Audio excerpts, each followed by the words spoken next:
Getting nothing there. Testing. That's,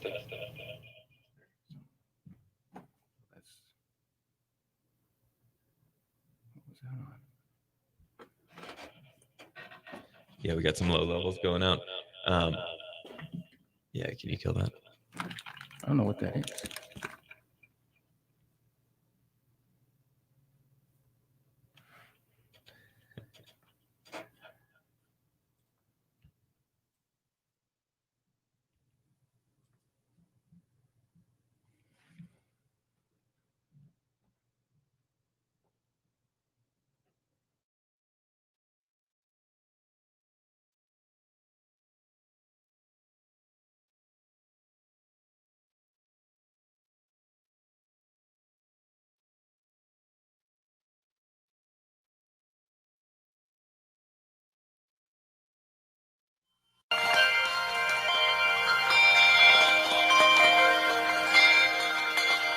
It's a beautiful morning.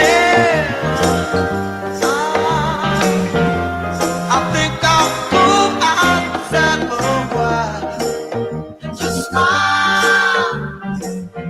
Just taking some clean, fresh air for me.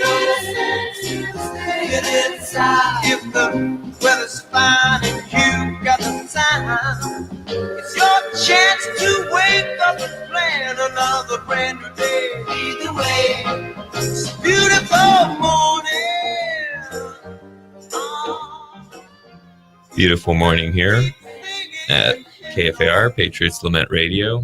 Off to an auspicious start. We had a few lumps figuring out how to get everything going here. But we are now live on the air, KFAR, 660 AM. And also streaming to you through YouTube via StreamYard. If you go to our Patriots Lament channel on YouTube, you can listen to and watch us there. Also on 97.5 FM in stereo and on TuneIn, Google Podcasts, Spotify, iTunes, rss.com as a podcast for download after the show. Always a lot to talk about, but first off, we have a show sponsor we want to talk about, Alaska Chaga. If you go to alaskachaga.us, they have teas and powders and chaga chunks and all sorts of Alaska, Fairbanks, local chaga. And if you use the discount code Patriot at checkout, you will get a 10% discount on all orders. We have a link on the website to patriotslament.com. You can just click on that. It takes you to the Alaska Chaga store. And that will apply the discount there. So check them out if you are into chaga teas, which have all sorts of interesting medical benefits. One of the weird plants that we get up here that is actually pretty cool. All right, we have myself, David Giesel, in studio here, also joined by Mike Anderson. Good morning. Good morning, Mike. And we got Mr. Josh Bennett in studio as well with us. Morning. Good morning. Good seeing you guys. To start off today, I wanted to, Mike and I were talking about this before the show and been talking about this over the week with some other people. I'm curious what scenarios people out there, our listeners, see happening and how they are sort of preparing for whatever they believe to be likely. And, you know, we've even discussed that among ourselves. We have our own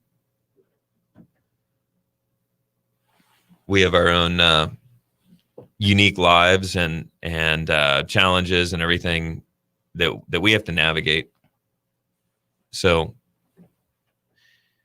there we go. Nice. So just thinking about all that, like all our, you know, even the three of us, we have common opinions on many things, but we each have to make different decisions about what we see happening and how we're going to how we're going to move into the future, which is increasingly uncertain. So I was curious with you guys, let's kick it off. What do you guys see happening going into the fall here? You know, there's going to be snow on the ground in Fairbanks pretty soon. What do you see happening, you know, economically, politically, socially in your actual everyday life, you know, with work and with your own plans? And what do you think the most reasonable way to plan for that is? And for people out there listening, if you've been having the same sort of thoughts, you know, what are you going to do in November? What are you doing around the time of the election? What are you doing, you know, if there's a second wave or another round of lockdowns?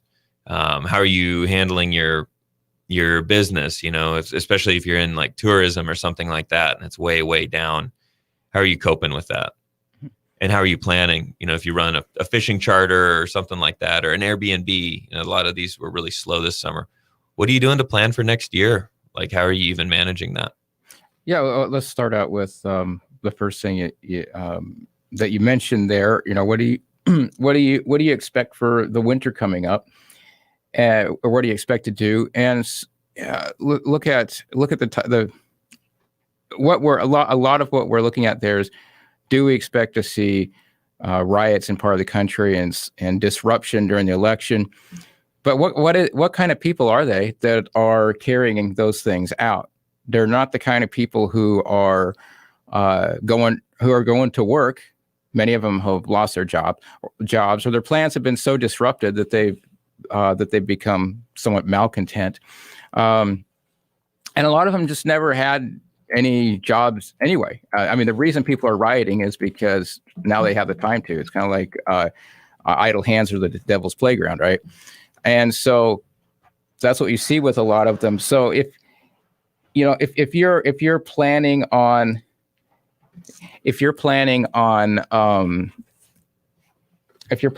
being part of the riots, you probably don't have a job, or you probably don't have any work to do.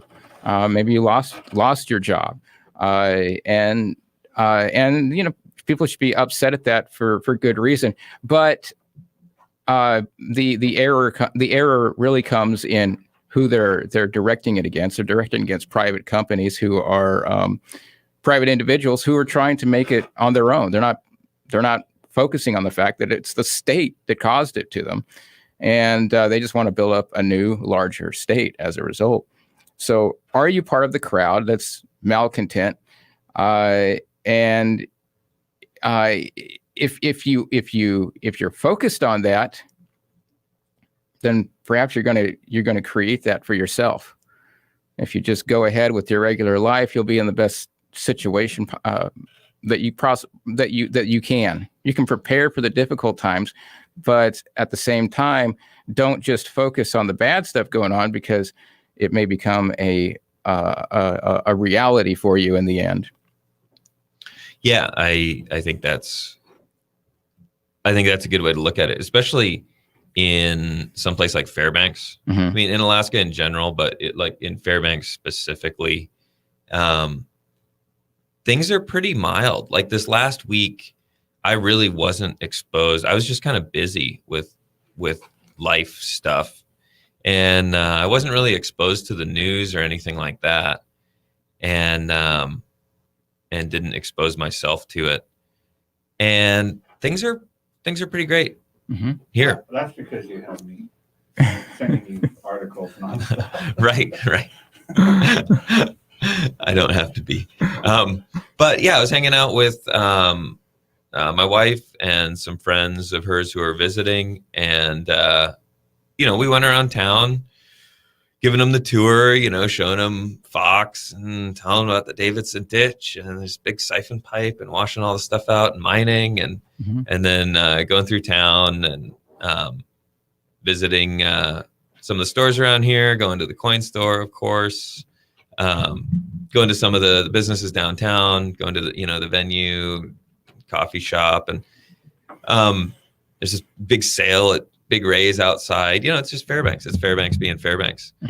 And it's pretty good. Like I was in Anchorage a couple weeks ago, and it's weird in Anchorage, but I don't live there, and I live here, and I was hanging out with my neighbors too, visiting them, and they're just moving on. They have my one neighbor started his own little business doing kind of failover generator set wiring for people, installing disconnect breakers and stuff.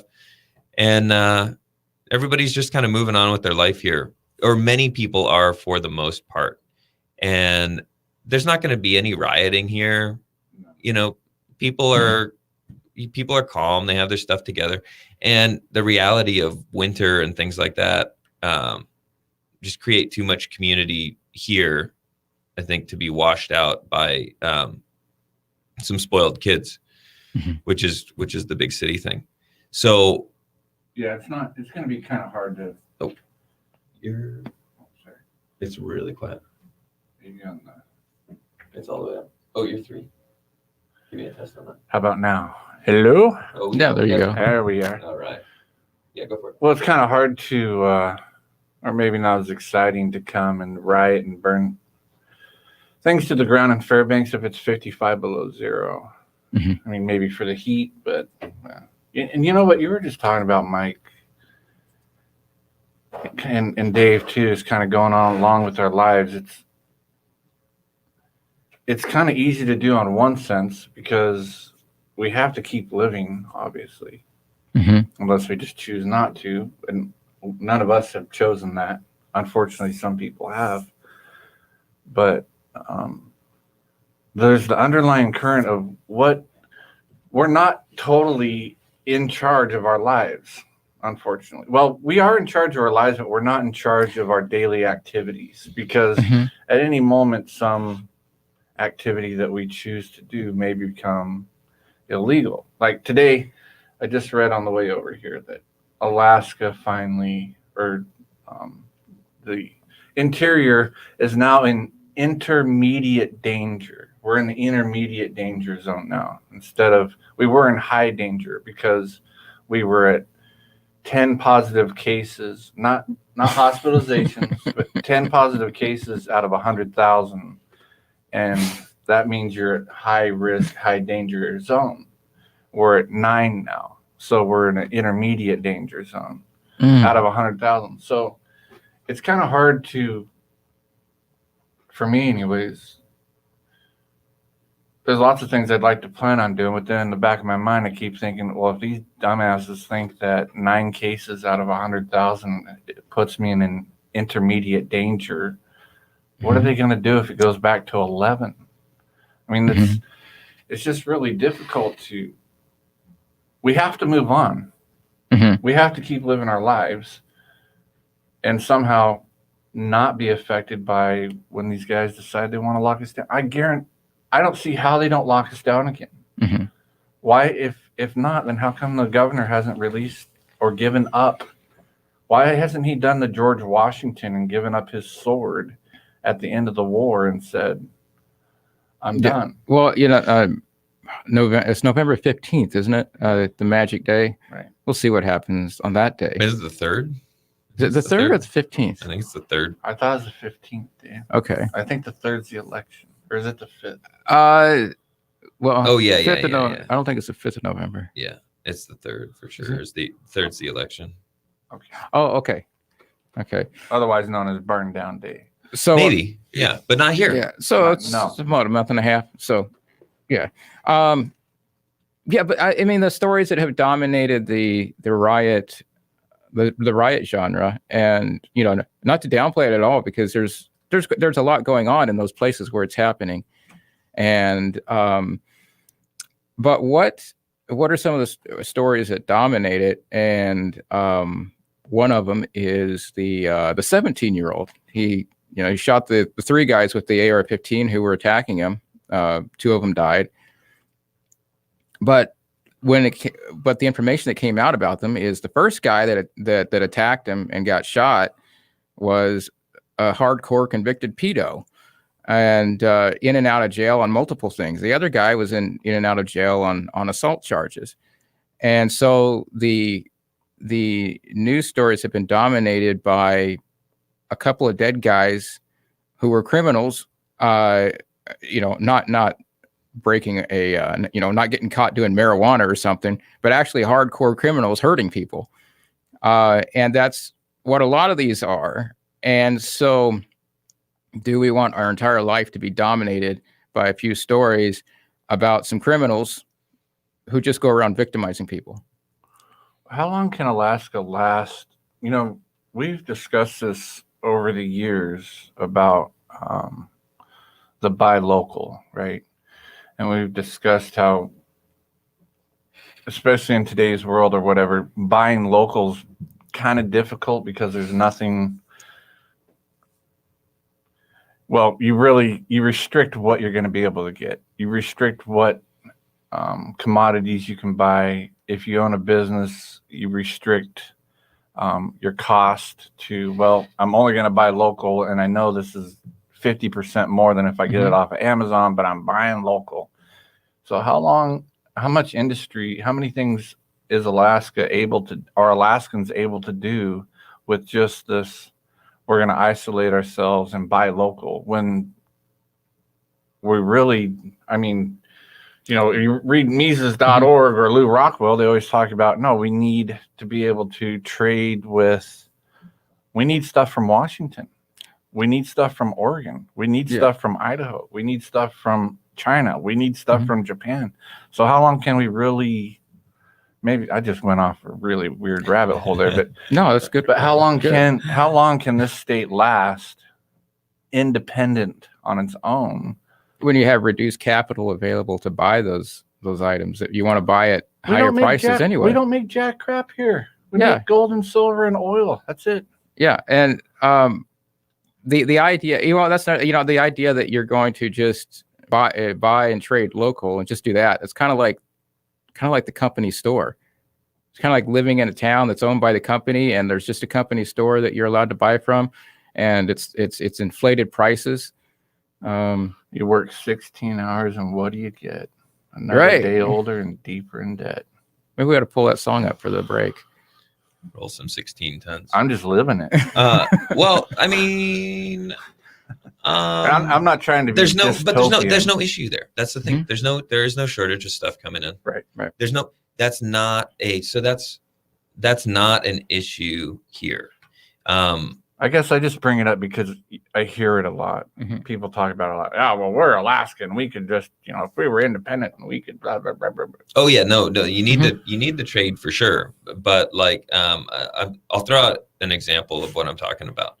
I have a property here, and I was not here in March and April, and I had a guy staying at my place, and the water pump went out. And I called this really excellent plumber guy up here, which are very hard to find. And I said, hey, what's the deal? Can you run out to my place and dial in a new pump? And he's like, yeah, sure, no problem. And then I asked him, like, are you having any issue working? You have any restrictions or anything with all this? He's like, no, I got my own little business. I can do what I need. He didn't have a storefront or anything like that. Right. And then my neighbor who's doing this wiring stuff, he's worked for some bigger places and worked for the union and done some union jobs, stuff like that. But he's got his own gig right now, and he mostly does remote installs out at people's cabins, stuff like that. But almost all of his business is people he knows. Face to face. It's not like storefront, I hope somebody walks in the door kind of thing. Right. And there's a lot of that in Fairbanks. Like, you definitely need goods coming in and everything, but there's a lot of that in Fairbanks, which is different than a lot other places I've lived. It's even different than where I have a house in Canada. You can hire, the odd handyman, but there are these large companies that kind of do that are like multi-trade mechanical companies. Right. And they were actually affected during, they were impacted by restrictions. But in Alaska, it's pretty different. Yeah, especially like the cash economy here is pretty big. Like, I actually don't personally know anyone who had their business shut down here. I don't personally know anybody. Right. So I could get upset about it and stuff. And I know people who were affected. You know, they have their own little home business and it was down. I was talking to a friend of mine, Mike, and he runs like an eBay business and he does the auction thing around town. And he said that's been affected pretty dramatically from a couple different dimensions. But I don't know anybody whose business was shut down, acknowledging that there are people who were. So, well, there were some restaurants I know that we frequent every once in a while that they were all shut down for a while. Oh yeah. Yeah. You know what it's kind of done too, at least for me, is with the shutdowns and whatever, it's kind of given us if I want to say, we kind of get to see who our friends are during this time. Because like mechanical shops for your boilers, your heating systems or your water systems or whatever, there's 3 or 4 in town. There's one in town that I know of that doesn't require a mask, doesn't give a flying flip.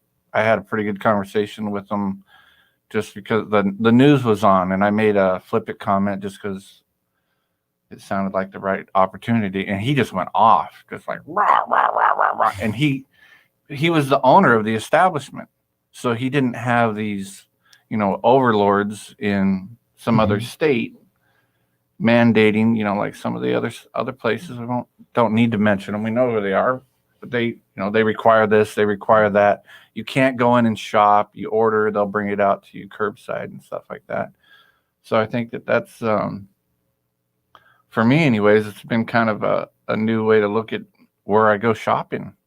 Yeah, that is the kind of buy local that's totally worth talking about. Yeah. And that's what I'm talking about with like my plumber guy, who does heating stuff too, and he doesn't have a big, van with a big corporate, it's not like the Lennox dealer, or Altrol or whatever. He's a guy who, he has the quintessential small business, one employee, him. And there's a lot of that in Fairbanks. There's a lot of people who do odd jobs. We know, know a guy who does painting like that.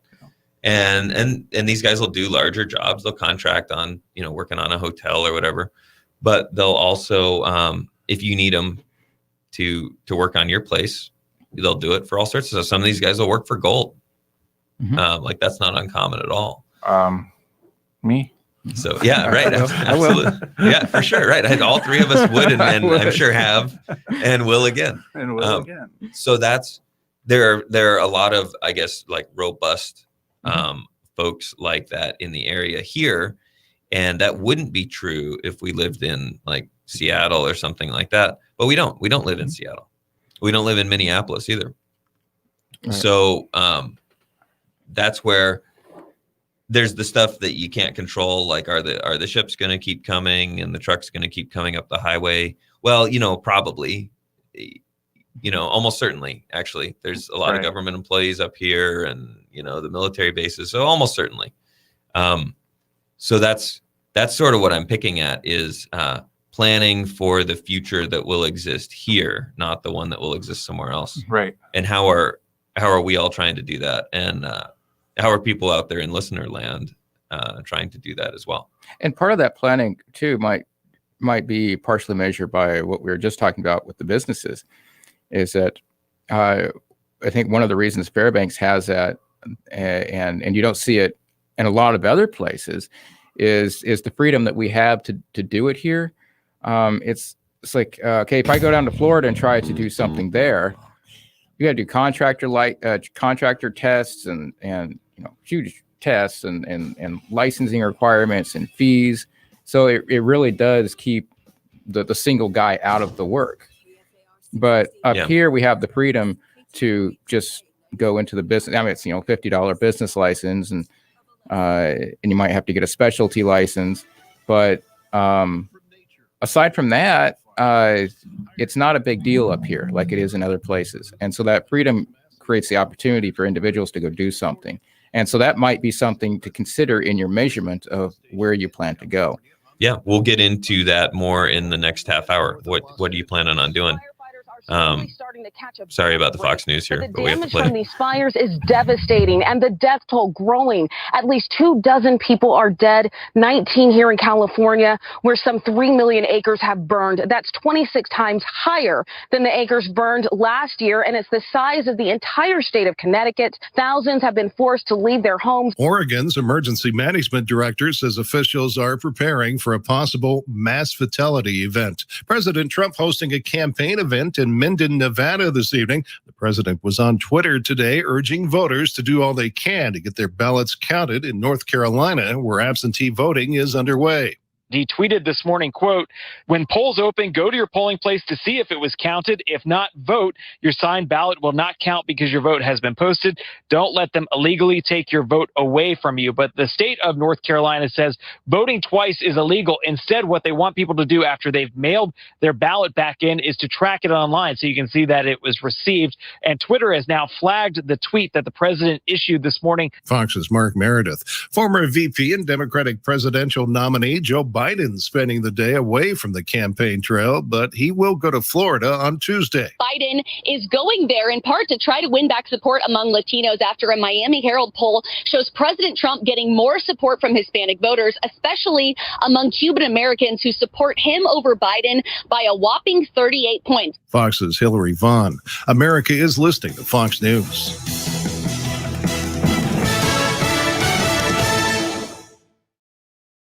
The Fox News Podcasts Network. Stay on top of the latest news and information from Fox News. Al Gross owned a fishing boat before he had a car or a driver's license. Fishing paid Al's way through college, then medical school. And from fishing, he learned that hard work is essential to success. These character strengths led him to establish a successful orthopedic practice. Dr. Al's mother founded the League of Women Voters in Alaska. His father was Alaska's Attorney General. And his neighbor, inspiration, and fishing partner growing up was Republican Governor Jay Hammond, father of the Permanent Fund. So it wasn't a surprise when Dr. Gross decided to get his master's in public health to help improve the lives of all Alaskans by fighting the high costs of health care and prescription drugs. With your help, Al will become the next independent U.S. Senator from our state. We're in a pandemic. It's time to send a doctor to D.C. It's time for Dr. Al Gross. Paid for by Independent Alaska, which is responsible for the content of this advertising, not authorized by any candidate or candidates committee. Don't miss 50-50 Friday on KFAR. Every Friday morning at 9 a.m. sharp, we offer up amazing gift certificates from different local businesses. That's when they go on sale for half price. From incredible food offers to fantastic services, you'll get it for half price every Friday at 9 a.m. So don't miss out on this offer. Get your gear now for the fabulous season ahead and save money with Beaver Sports and 50-50 Friday. Make sure you're on this station's website at 9 a.m. Friday morning. You get a shot at a gift certificate good for $50 at Beaver Sports, but you'll pay just $25. Beaver Sports is our premier outdoor rec store with all things fun for all seasons. Check out the snow bikes, the outdoor clothing and shoes, and the skis and snowboards. Get your $50 Beaver Sports certificate for just $25 for 50-50 Friday this week. This Friday morning at 9 a.m., log on to our website at KFAR660.com. Simply click on the red 50-50 ticket in the upper right-hand corner and get your gift certificate for half price. That's 50-50 Friday at KFAR660.com. Going camping. It's like visiting an old friend. There's always some new thing to experience. There's a sense of adventure that tickles your imagination, yet there's something so comfortably familiar. The smell of the crackling campfire and sipping that first steaming cup of coffee fresh from the percolator as you lounge in your favorite camp chair. Breathe the free air and dewdrop silence of the early morning stillness. Going camping. It's dependably familiar. Always surprising. Gear up and go with Frontier Outfitters for your Alaskan lifestyle. Jason Clark here from Interior Alaska Roofing. We are fortunate to live in America, the greatest nation in the world, and blessed to call Alaska our home. Interior Alaska Roofing is proud to serve the entire state of Alaska. I would like to encourage all Alaskans to stand proudly for our great nation, as well as our police, first responders, military, and medical workers. It is time for patriots to stand in the gap for our great country. Stay safe, healthy, and blessed. May God bless America from the team at Interior Alaska Roofing.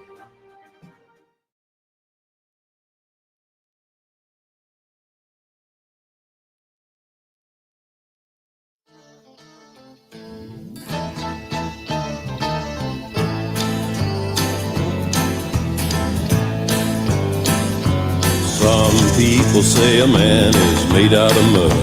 A poor man's made out of muscle and blood. Muscle and blood and skin and bone. A mind that's weak and a back that's strong. You load 16 tons, and what do you get? Another day older and deeper in debt. St. Peter, don't you call me, 'cause I can't go. I owe my soul to the company store.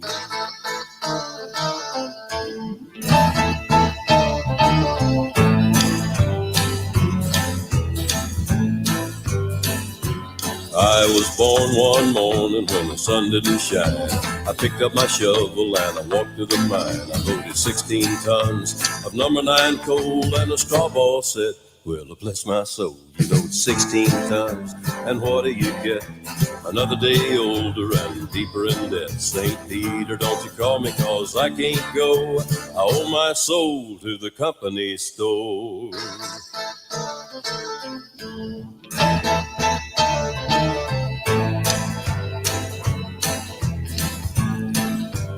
I was born one morning, it was drizzling rain, fighting and trouble on my middle name. All right, we are back for the next half hour of Patriots Lament Radio here. How is the coal industry doing up there at old Healy? You know, that is an interesting question. Their only customer now is GVA. I believe their only big customer. They're not, from what I understand, they're not sending anything out to, I'm way too hot. The mic here. They're not sending anything out to Asia. There's nothing shipping out that way. But is that regulatory, do you know, or is it? No idea. It's probably just price. But I don't know. But their demand in the area here is steady. And the biggest customer of GVA's, or a very large customer of GVA's, is the Kinross mine, and they are doing some amazing business out there, and they have I guess they have decades and decades of additional development planned out there, and I was talking to a guy earlier in the summer who works out there, and apparently they have like multi-decades of phases planned out there, so. And they help keep our electricity cheap. But yeah, they'll be using some Healy electricity to pull real money out of the ground for the next 10, 20, 30, 40 years. So, and there probably won't be any riots out there to shut them down. Guaranteed there will not be. I promise you there will not be any riots out there. People who work out there are they dig it. Yeah. It's apparently a really great place to work. Which is, I don't know. On these mining, I've been listening to these mining stock shows and mining investing, and apparently there's a lot of mines with good grade ore. There's a lot of mines with bad grade ore, but it's management pretty much that makes the difference in the long run. And apparently they are pretty dialed in. The people I've met who work out there are happy campers by and large. So jumping back into our what we were talking about in the previous half hour, which was your personal scenario.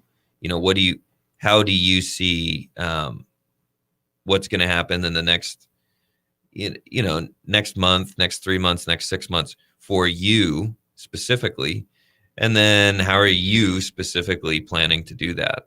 So we could talk about riots in wherever, but that's not. I don't think any of us are planning on being in any of the places where there's riots right now. Mm-hmm. I don't think any of us are planning on being in any of the places where there are likely to be riots.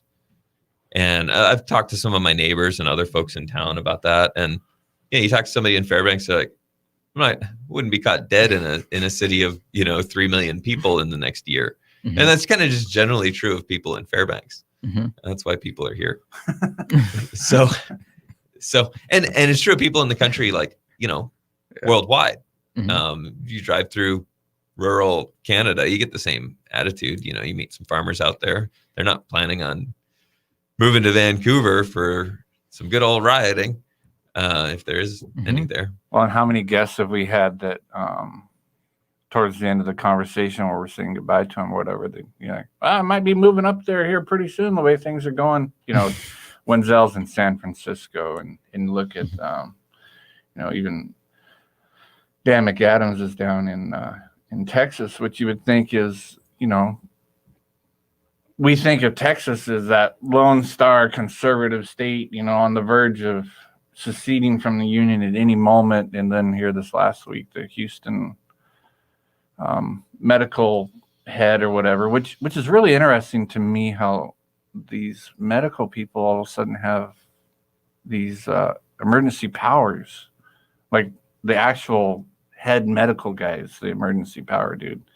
And this is a little off the subject, but he said this week that we're going to be going house to house, and we're going to be just asking everyone in the home for a few questions. And we want everyone in the home to fill out a questionnaire, which is going to consist of how have you been feeling? Where have you been traveling? Do you know if you've been around anyone with coronavirus? And, pretty innocuous for the most part. And then we will be requiring a blood sample from everyone in the home. Mm-hmm.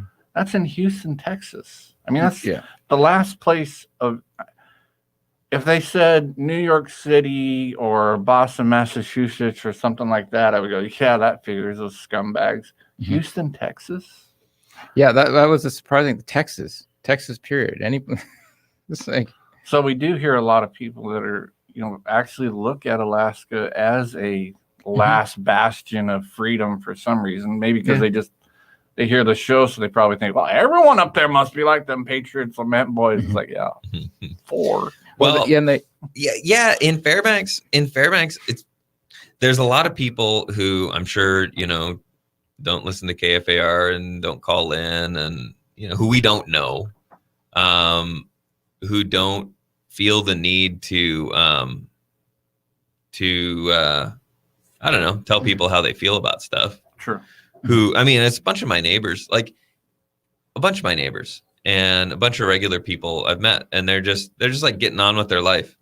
And, they'll make a passing comment like, oh yeah, I can't put my life on hold for something that's not a huge risk for me personally or whatever.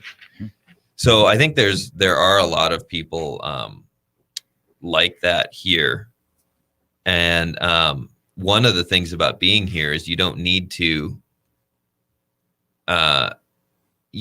broadcast that out, because people have their space and people are mostly left alone here. And they value that. Yeah. And they reciprocate that. Mm-hmm. I mean, mostly. And that's the thing. Like, it's not, so we'll have guests on and they'll talk about that. And it is kind of like that. And it's not like Fairbanks isn't Anchorage even. It's very different. Right. It's very different. And so, Anchorage people need to figure out what they want to do with their little shindig down there. Mm-hmm. And they're having a hard time doing that, but that's not a problem here in the same way. Right. Yeah. And Josh, you're talking about Houston and their random COVID test. And the mayor makes the point that it's voluntary. Well, how long is it going to be voluntary for? There are multiple universities who are now requiring the COVID test, and you can just get picked at random for a COVID test, like you would at a workplace for a drug test. Come in for your random, your random COVID test. You have to do it. And I don't know if they kick them out of the university if they don't go, or I don't know what they do. I know UAF has started a COVID test program, but it's if you have symptoms, you can come down and get tested. As far as I know, it's not a mandatory thing. I don't. If I'm wrong, someone can let me know. But a thing to consider is one post I saw is that the Federal Reserve now owns 33% of mortgages in the country, and so is this coming down to where we all live in the company store? At some point, that quote, if central banks are ever allowed the issuance of currency, our children and grandchildren will wake up homeless on the continent their fathers once conquered. And it looks like that's playing out. And if that happens, are we going to be mandated to go down for a COVID test in order to keep living in our home? Because if we don't, we might endanger our neighbor who lives in the other company store house, or apartment across the hallway. And so, that would be, if that happens, it would be a little ways down the road, I would think. But it's something to keep an eye on. And it is nice to know that in Alaska, we are a little ways behind that. Another thing about Alaska, though, it's not, it's considered a red state, but it's really not a red or blue state because at least 60% of the registered voters here are independent. Mm-hmm. It's I have a neighbor who calls it, he uses the term politically oriented. Mm-hmm. and he said he did some firefighting stuff down in the Pacific Northwest, and he said a couple of the places he went down there, he thought it would just be the same kind of people as up here, same line of work, similar similar small towns and stuff like that. But he immediately was forced to take a position on stuff, and was forced to have a position on stuff, saying like, I don't have a dog in the fight. That was not an acceptable thing to everybody that he met down there. And he says they were very politically oriented, regardless of which particular direction. Doesn't really matter. Mm-hmm. But yeah, people here a lot less so. Yeah, so Alaska is really ahead of the game when it comes to the liberty mindset, and for that, I have a hard time seeing mandatory COVID stuff succeeding up here at all. If someone brought it up, I think they would be very quickly rebuked. Yeah, and I think we ought to give the callers an opportunity to call in and say and give their statement about it. What would you do if you heard that a mayor or a governor or someone was going to mandate COVID tests? Yeah, and what have you been doing? Like, what's your plan? What's your own plan, and how have you been affected? Be very interesting to hear from people out there. Number is 907-458-8255 if you want to share your experience of the last 6 months and what you're planning on doing in the next 6 months. It kind of really brings home, we've talked a lot about over the years, and it's been a discussion here in the borough about the borough wanting police powers. And, there's been generally a pushback against that we don't really, I don't think it's been very popular anywhere outside of the actual borough building itself. And, situations like COVID, probably a really good thing to look back and say, wow, I'm kind of glad the borough assembly doesn't have police powers right at the moment. I mean, they have, their threats and whatever with the fines and penalties and whatnot and what have you, but they can't send the state troopers down and force you to get a vaccine. Mm-hmm. If the borough itself decided to, mm-hmm. And would people even go for it anyways? But I think we do have an advantage. We have state troopers here and we have city police. And outside of the city, you're just dealing with state troopers. And you don't have, I think we have an advantage not having borough police powers, basically. Because the borough assembly is always a bunch of commies. Always. Yeah, and even when they're libraries. Yeah, even when they're libraries. And there's like one thing that people from out of state, when they visit here, have commented on is you go to the same stores and stuff like that. You go to Fred Meyer, which is a Kroger store, basically. Mm-hmm.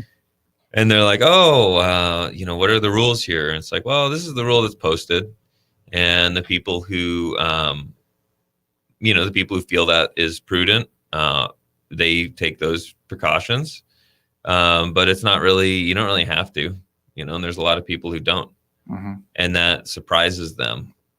It surprises people from out of state. They're like, oh, they don't like come and drag you out of the store.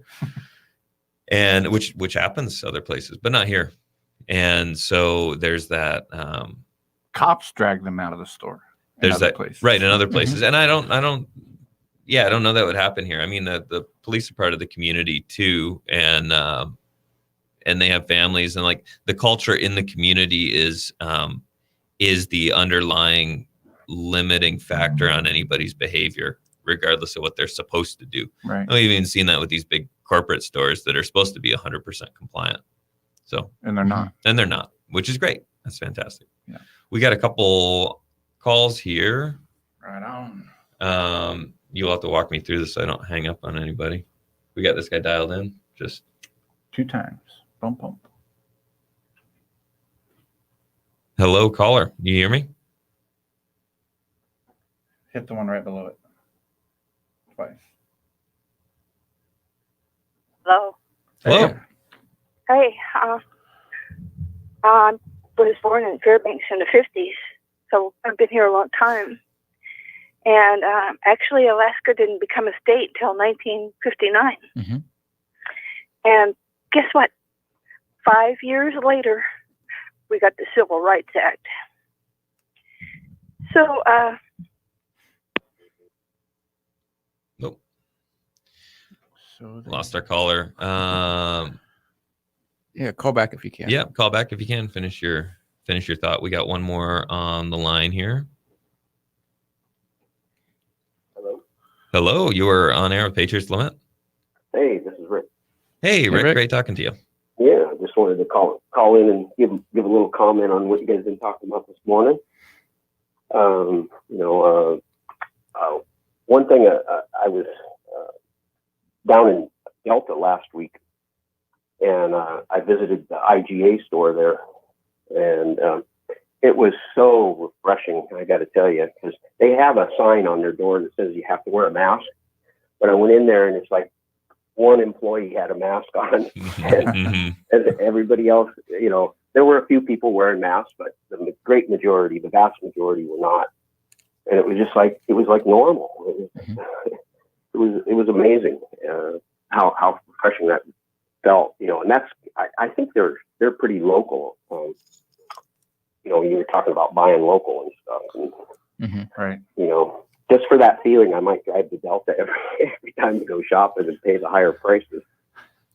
Yeah, I've been through Delta, I think 3 times this summer, and it's been refreshing every time I go through there. They have their little roadside restaurant thing there. I don't know what the name of it is. There's like 12 different names on the side of the building.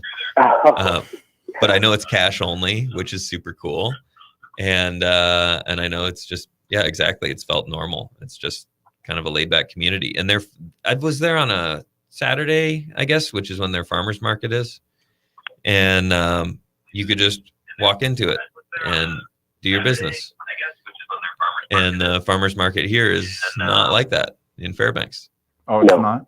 No, it's yeah, it's pretty restricted. Like you have to comply or you don't get in. Mask up and all that kind of good stuff. Yeah. So what's your?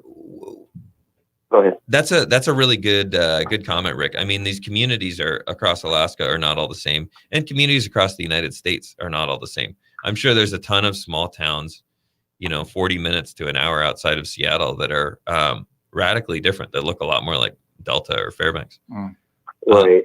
What is? I was going to say I've heard Healy is along that kind of those same lines. I've heard the Three Bears store down there doesn't require a mask and such. So. Right, they don't, and there's nothing posted there either. I've been through there a few times. And they're not all dead? Yeah. Healy actually looks pretty hopping. Like there's been a lot of new construction and stuff going on. It's becoming a little town there. I think that's I was originally, my original plan for retirement kind of thing was to, head down to the lower 48, and some areas that are out off the grid, basically. But with the COVID thing and all the lockdowns, it's like that is not happening. So I've readjusted my plans, for basically staying here this year. And, I personally have a feeling this is just going to go on and on. It has nothing to do with COVID. It has nothing to do with diseases. It has to do with controlling people. And they're not. I don't know when Canada's ever going to open up again as far as allowing Americans to just freely travel across the border. So I'm not planning on getting a U-Haul and driving out. Right. Yeah. And that's not necessarily a bad thing either. I mean, well, it's certainly become clear that it's not a bad thing, because you'd be driving, from the frying pan into the fire is what it looks like. Yeah, that's right. A lot of my neighbors and folks I know up here who I've kind of maintained connections with, who are younger and unencumbered, so to speak, they usually go someplace during the winter. And some of them still are, you can still go to a lot of places, but a lot of them are like, well, I guess this winter is going to be the one that the first one that we just hang out here the whole time. And they've just adjusted their plan that way. And they've made peace with that. And it's all good. They have their, they said, well, if we're going to be here all winter, I'm going to fix all this stuff on the house that I've never gotten around to, or there's plenty of that to do up here. So, well, how much, Rick, how much do you think the winters here will affect the decisions that maybe Juneau makes as far as lockdown, shutdown, and stuff like that? Because I remember, this last winter was harsh. Everyone that was here, we know it was a heck of a winter. It was cold for a long time. People were basically social distancing, staying at home, just because that's what we do in the wintertime. We look and we go, oh, it's going to be 50 below zero for 2 weeks. Let's go get our groceries and stock up so we don't have to be walking around when it's 50 below zero.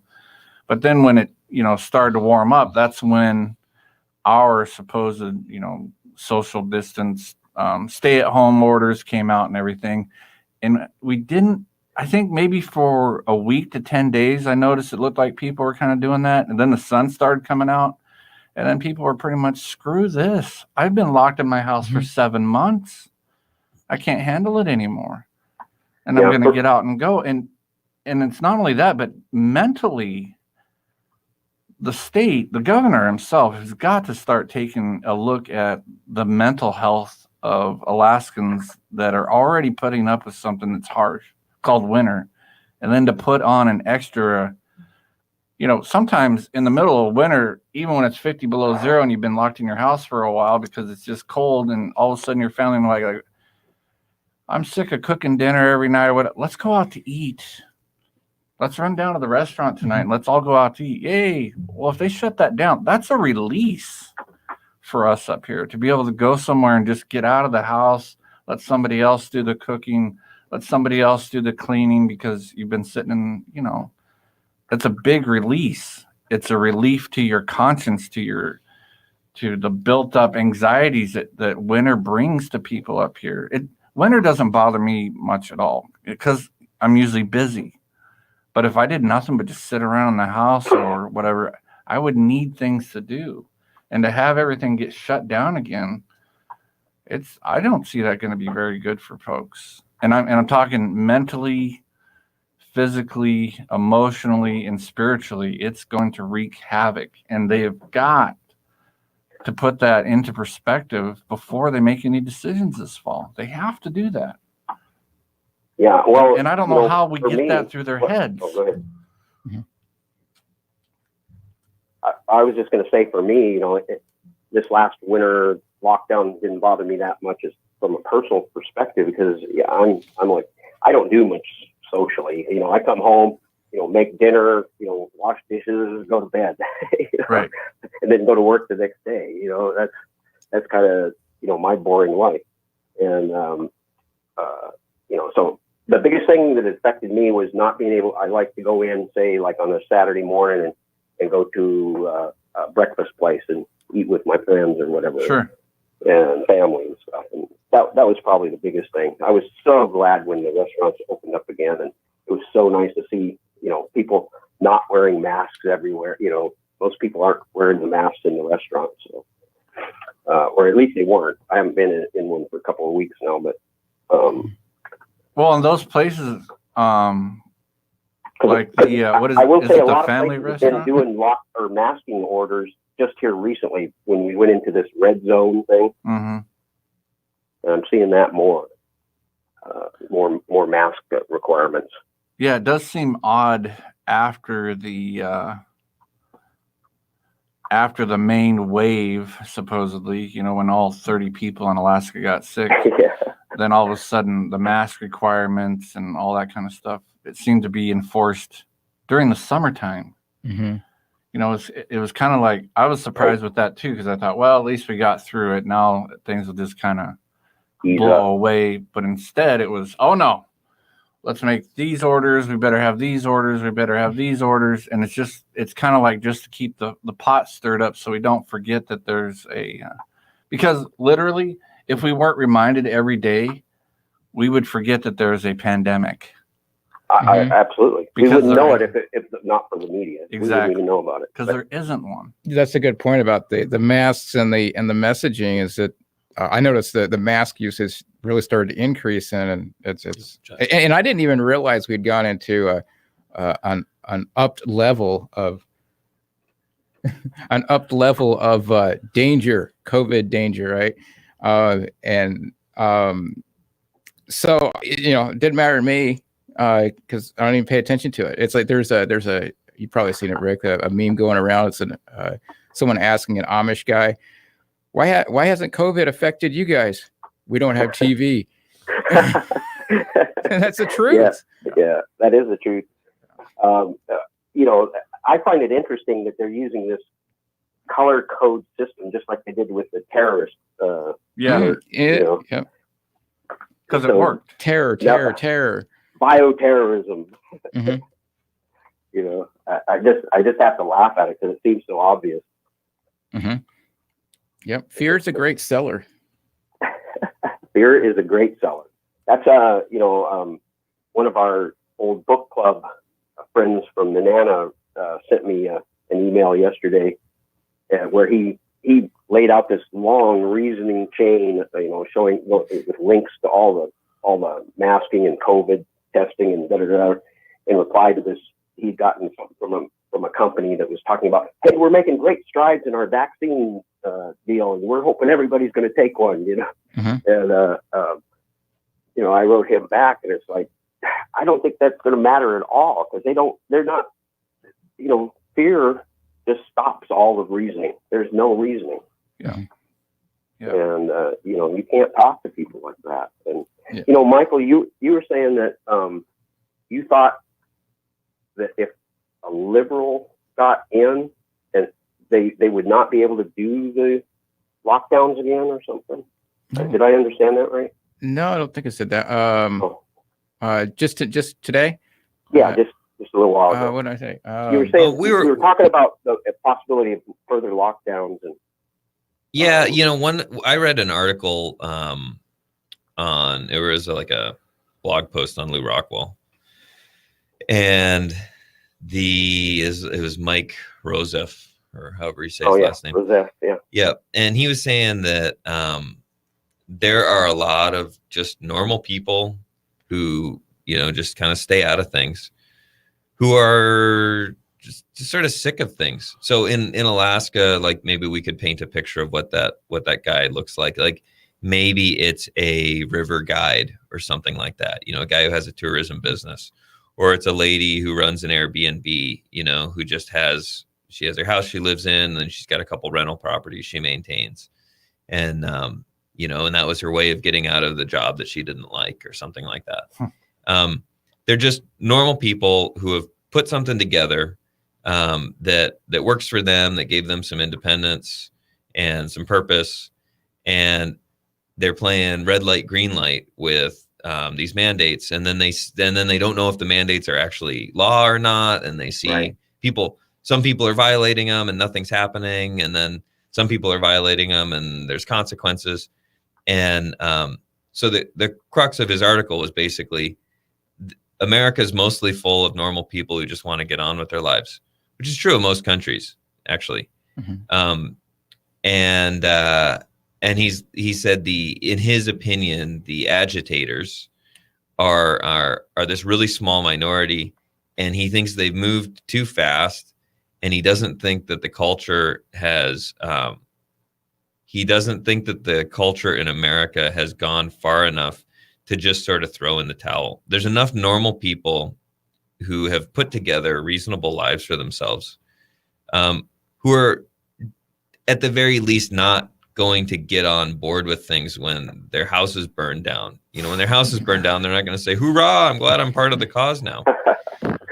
And so his optimism was that those types of folks, and then the folks in places like Fairbanks where this stuff is unlikely to happen, will just kind of look at this, and the dumber it gets, the more support that movement will lose. You know, you could call it psychic support, if nothing else. Support in spirit, kind of. Mm-hmm.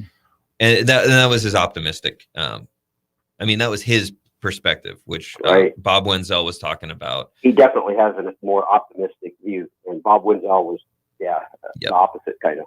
Yeah, exactly. So that's kind of what we were talking about at the beginning of the show. And I kind of this week that sort of jumped out to me, and I can't remember. There were a bunch of things that happened, like places I went where I was talking to somebody who ran a store, or a friend, or people who are just trying to, you know, put their lives together. I'm always on the phone. I'm running my company remote, and I had, you know, it was one of my interns. He's going back to university. He's just tired. He's like, I was like, "Oh, you excited for your classes to start up again?" And he's like, "Yeah, you know, I guess, to the extent that they're starting again." Right. And he doesn't know which end is up on any of this. You know, we have our opinions and our evidence, you know, and we think we have a good bearing on things, but he doesn't even care. He just wants to get his degree and start his life. And that's not possible for him. And he's not sure if that's for good reasons or bad reasons, but from his perspective, that doesn't really matter. It just is what it is. But if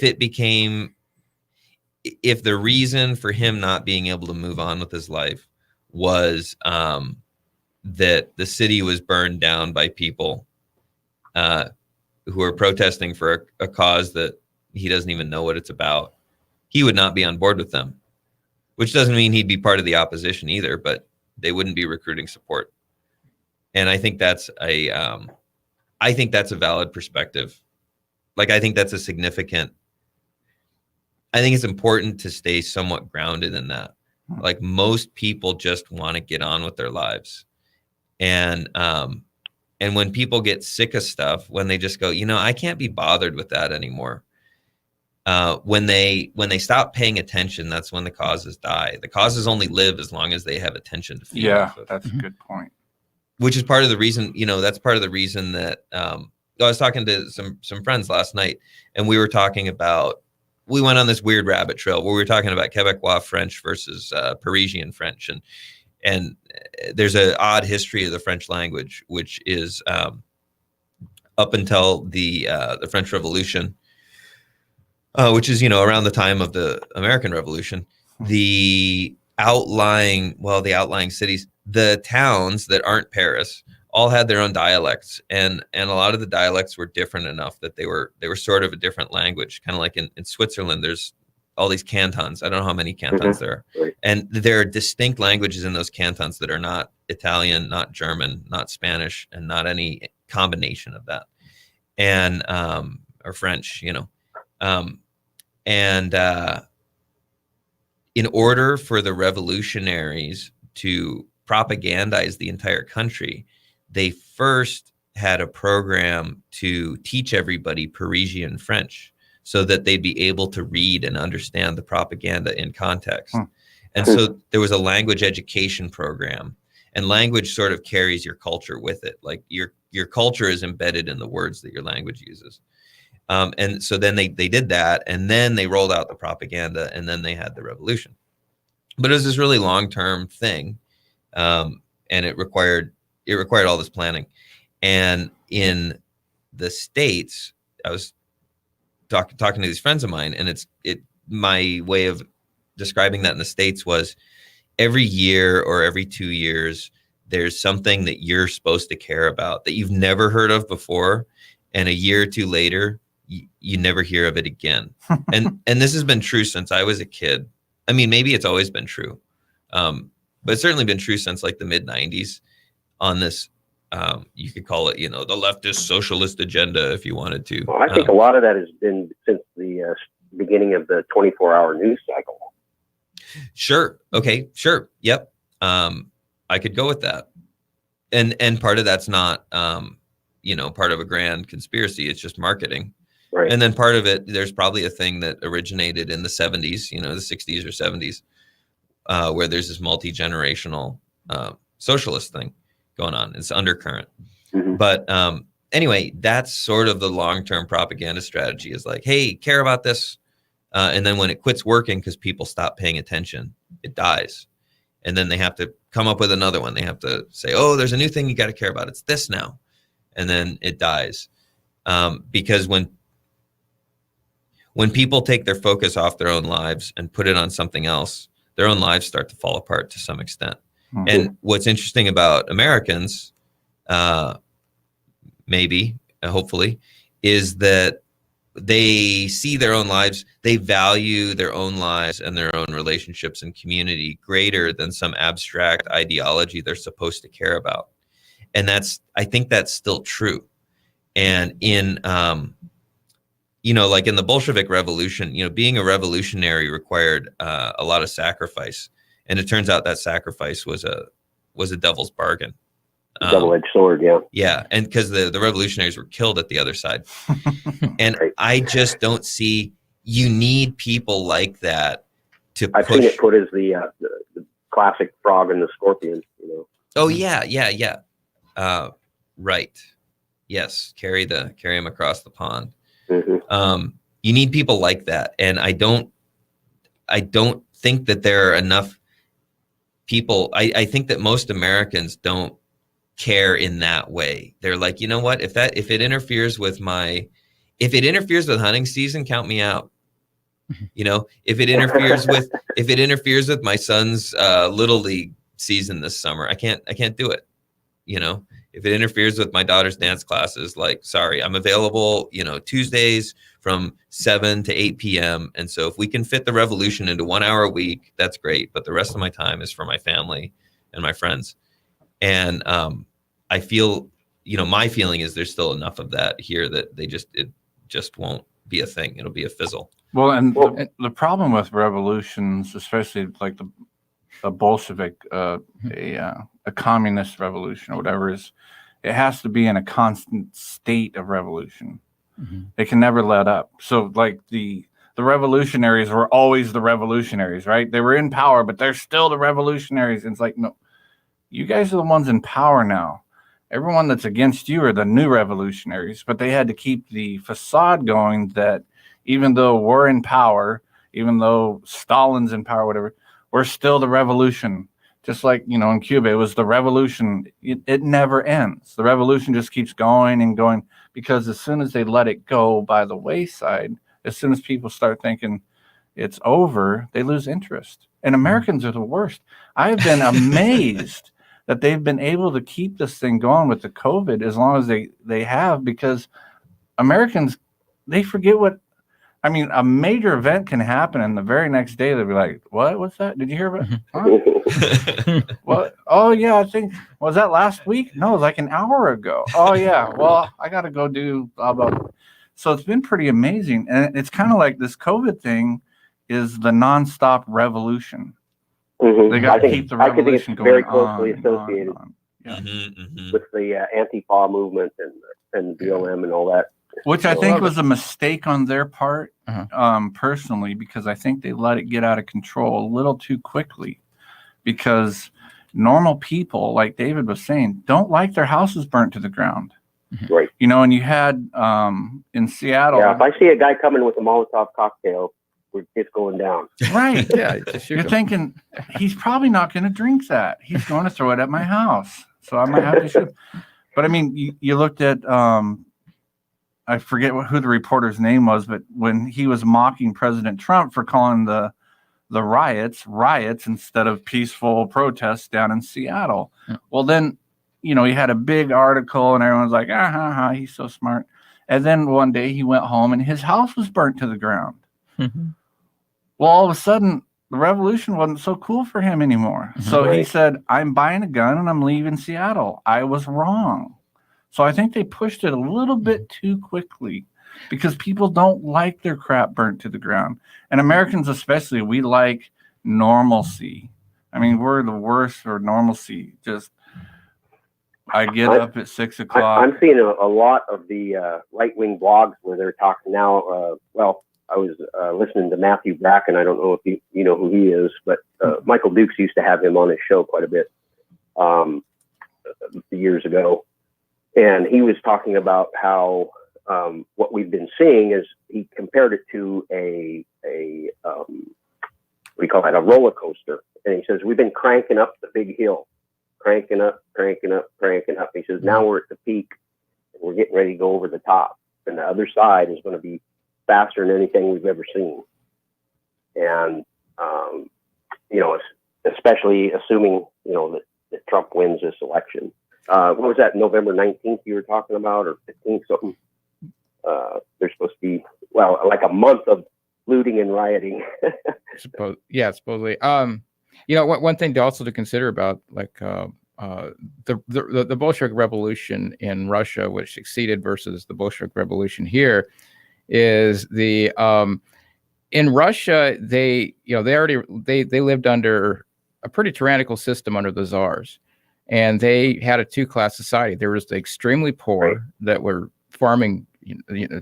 It's like the first scene in Monty Python's The Holy Grail, where they're farming mud.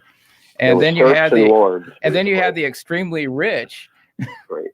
You had the extremely rich, who were the czar's family and their confidants. And so they had a two-class system. And so the poor couldn't really imagine their lives getting any worse, I'm sure. So that's where a Bolshevik revolution would survive and prosper. Is where people can't imagine their lives being any worse. Of course, they did get worse. They ended up having to eat their neighbors. They turned into cannibals in some cases. But we don't have that here. Here we have a middle class.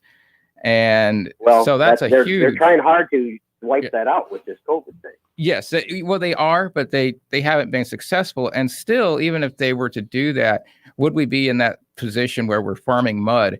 And it wouldn't be something that has been going on for hundreds of years. It would be something that just got started. And so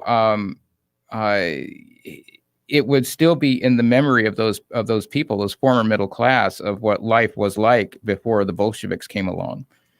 And so for those reasons, the Bolshevik Revolution here, I don't think will survive. If they get too far, then, like David said, the first ones to be executed are going to be the revolutionaries.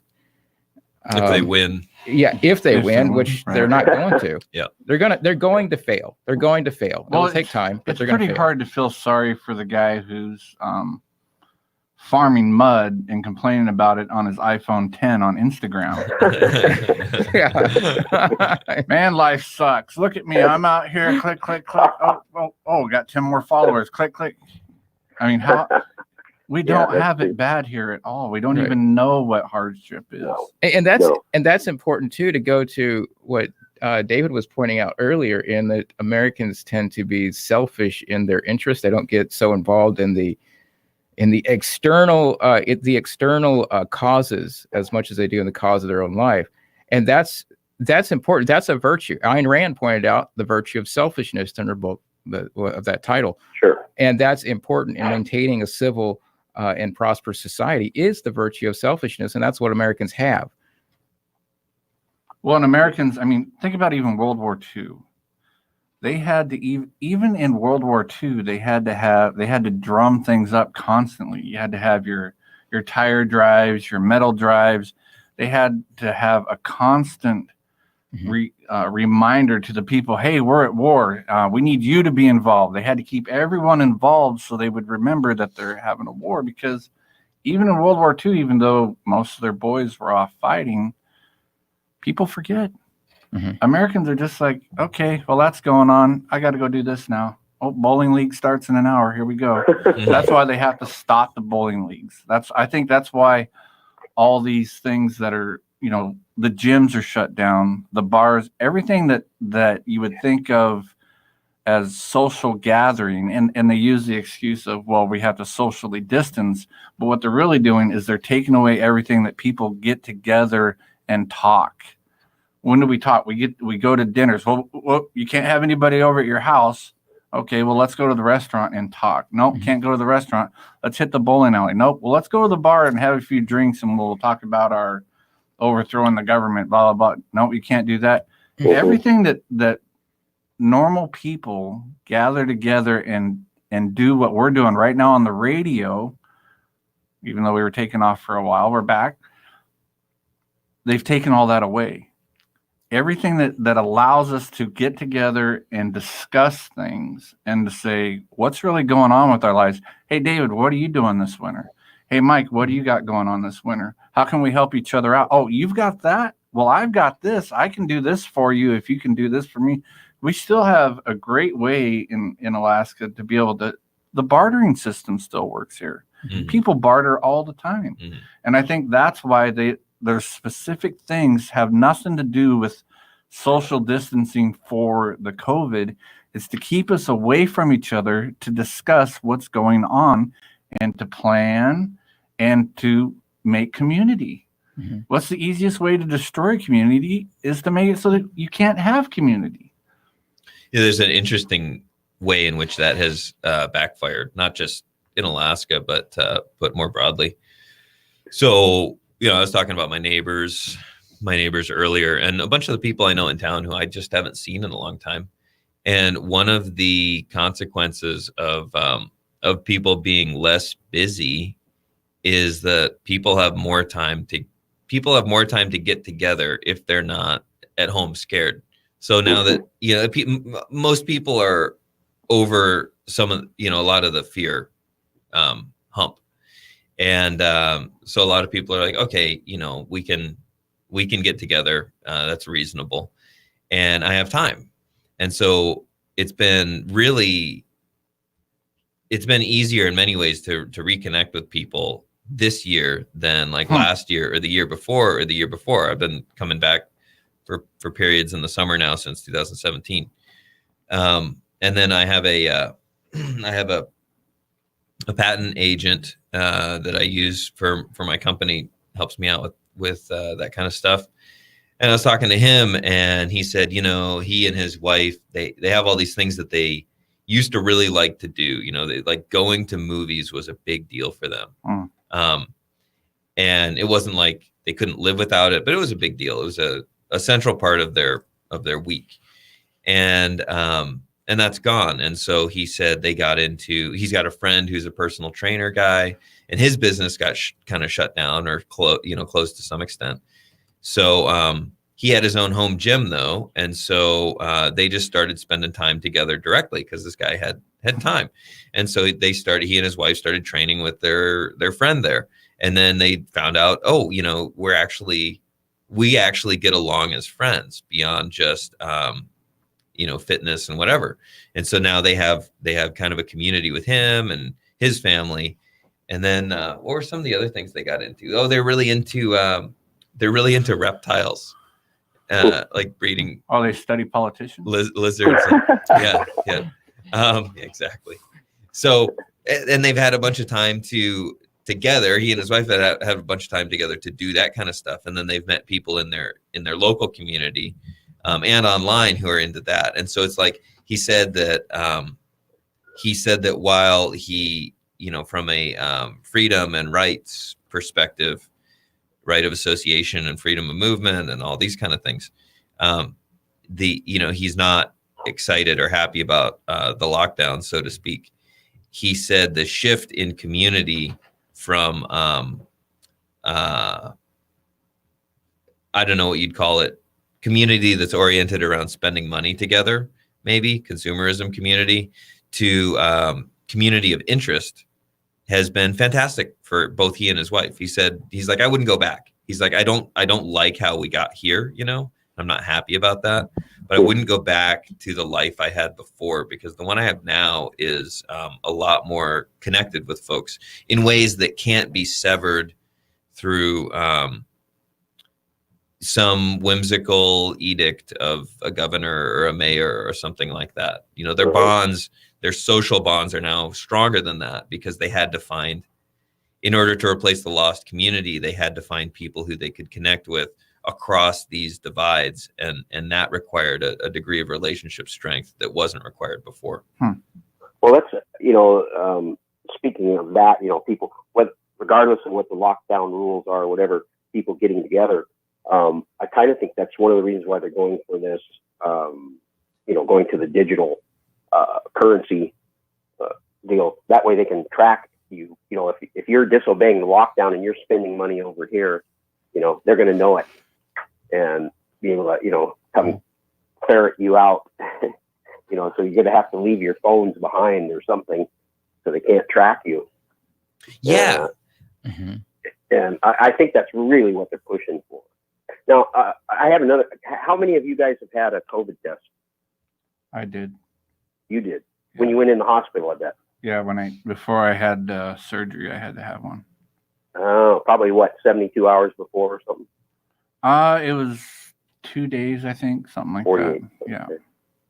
Okay. I was just wondering. But what was interesting about it was they said a week before, they said, just come in anytime. And then I talked to a different person. They said, come in at this time through the drive-through, whatever. But it was like, I don't know, 2 or 3 days beforehand. So did you do the drive-through? Yes. And what was that experience like? It was nothing. They didn't touch me or anything. I rolled down a window. They handed me a swab and asked me to swab my nose. I didn't stick it up my brain or anything. You did it yourself? Yeah. I just swabbed both sides of my nose, gave it back, asked her if I should swab my ear too. And she's like, no. And so I gave it back. It was all over. So it was a lot different than what I was. You'd like me to swab? Yeah. I'll give you a swab. But it was kind of interesting because it was nothing like what I had heard, because I thought they had these long things that go up into your brain and they try to pick some. My cousin just had one done. He had to go into surgery last week down in the Seattle area, and they did that. It went up. He said it went up to his brain, and they do a 10 count, but they only do one nostril. And he said it hurt. It hurt. It was all he could do to let them continue for the duration of the swab. I barely even got the cotton part in my nose. I mean, it was really odd. And then they just stuck it in a little vial and said thank you, and I drove off. It was kind of interesting there too. That's the way my test was too. It was they did both. They did it for me, but they barely stuck it in there and they did both nostrils. She says, "Yeah, we don't have to do an invasive test anymore." So. And I came back negative. I went in because I had symptoms. Yeah. And, that's right. And our company has this deal where, you know, if you have symptoms, you can't show up at work and you're supposed to go get a test and all this stuff. So I did that. And you know, as far as you were saying, what's my experience around town? You know, I've been back at work, but I've still got this cough. Everything else is fine. I mean, I feel fine. I can work fine, but I have this tickly cough. And it's like when I tell customers that, they're like, nope, you're not coming in our business. Yeah. Well, it's kind of funny because when I went in for an MRI or whatever, and I told them I wouldn't wear a mask, and the lady got all pissed off, but whatever. Everyone else was wearing a mask. I'm sitting in there waiting for my MRI, and I had a little tickle in my throat, and I thought, I need to, you know, cough to get the tickle out. But then I thought, I better not do that in here. So I made a beeline to the bathroom. No one was in there. And I was like, and that's the way it is now. You can't cough or sneeze just like you used to, just regular. Not anymore, buddy. No, it's like you have, it's like leprosy. It's leprosy. Yeah. So anyway, I'm going to go, guys. Thanks. It's been fun. Good talking to you, Rick. All right. Yeah. Thanks for the call, Rick. Talk to you later. Bye. We will have more in the next half hour talking to callers. Here is the Fox News. 248 DK 97.5 FM Fairbanks, the heartbeat of Alaska.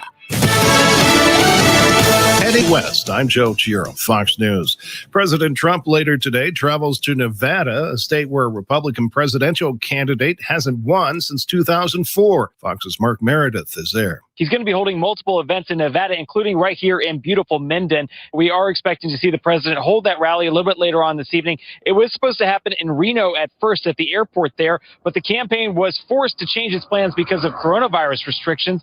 Gatherings in Nevada are limited to 50 people because of state orders to slow the spread. It's unclear how the campaign is going to be able to avoid that this time around for tonight. The Biden campaign releasing a new Spanish language ad in Florida, hoping to sway Latino voters there, where polls show strong support for President Trump. Compared to Trump, Biden is way behind, though, in in-person visits to battleground states like Florida. Since they both became official party nominees, Trump has been to 11 states. Biden has been to just 3, but he is trying to make up for less face time with voters with more screen time as the new NFL season kicks off this week. Biden's campaign is taking advantage of fans tuning in, spending over 3 times as much cash on TV ads this week. Fox's Hillary Vaughn. Biden travels to Florida on Tuesday. Higher humidity and calmer winds have helped crews battling massive wildfires in Oregon and California. At least 17 people died in the 2 states and dozens of people remain missing.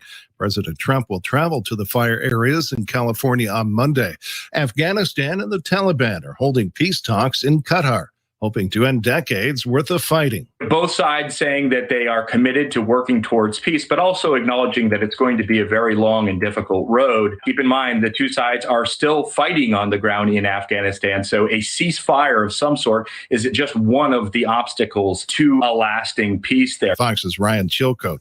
America is listening to Fox News.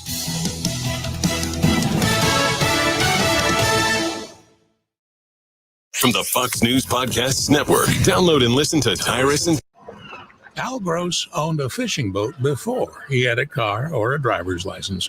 Fishing paid Al's way through college, then medical school. And from fishing, he learned that hard work is essential to success. These character strengths led him to establish a successful orthopedic practice. Dr. Al's mother founded the League of Women Voters in Alaska. His father was Alaska's Attorney General. And his neighbor, inspiration, and fishing partner growing up was Republican Governor Jay Hammond, father of the Permanent Fund. So it wasn't a surprise when Dr. Gross decided to get his master's in public health to help improve the lives of all Alaskans by fighting the high costs of health care and prescription drugs. With your help, Al will become the next independent U.S. Senator from our state. We're in a pandemic. It's time to send a doctor to D.C. It's time for Dr. Al Gross. Paid for by Independent Alaska, which is responsible for the content of this advertising. Not authorized by any candidate or candidates committee.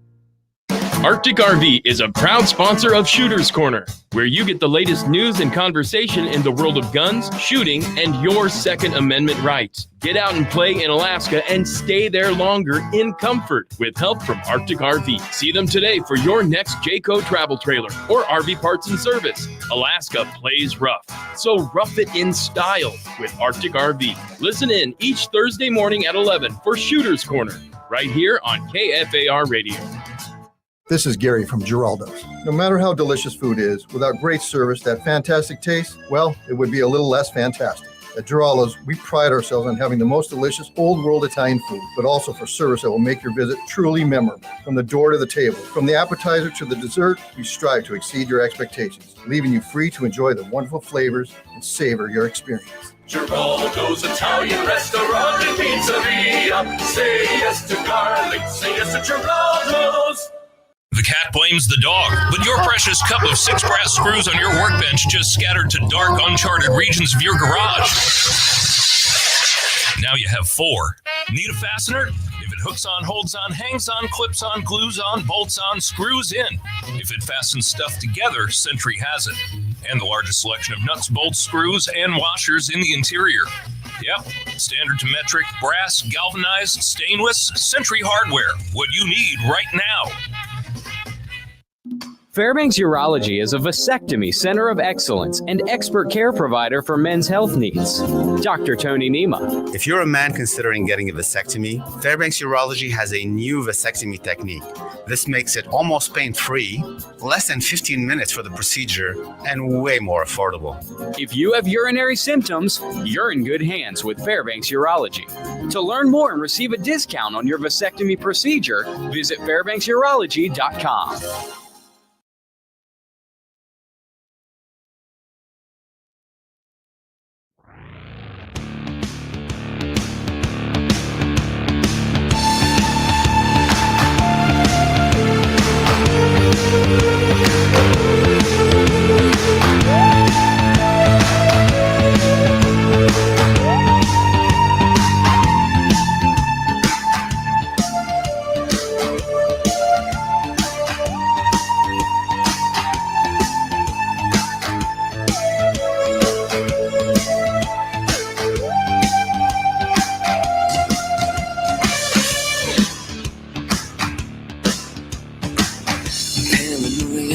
is in bloom. The transmissions will resume. I try to keep us all down and hope that we will never see the truth around.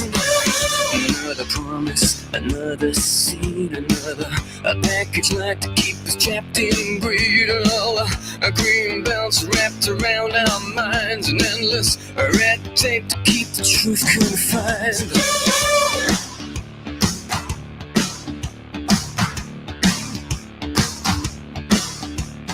They will not force us, and they will stop degrading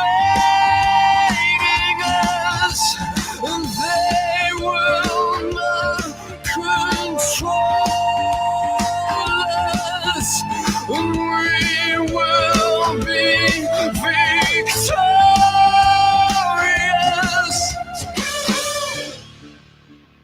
All right. Patriots Lament Radio here, going back to one of our classics. We will be victorious. Bam, I love that song. A little muse there. It's funny how a lot of those songs, there's a few other ones that we play from time to time, have become more relevant in a kind of disturbing way. No kidding. Paranoia is in bloom. No joke. Yeah. Good grief.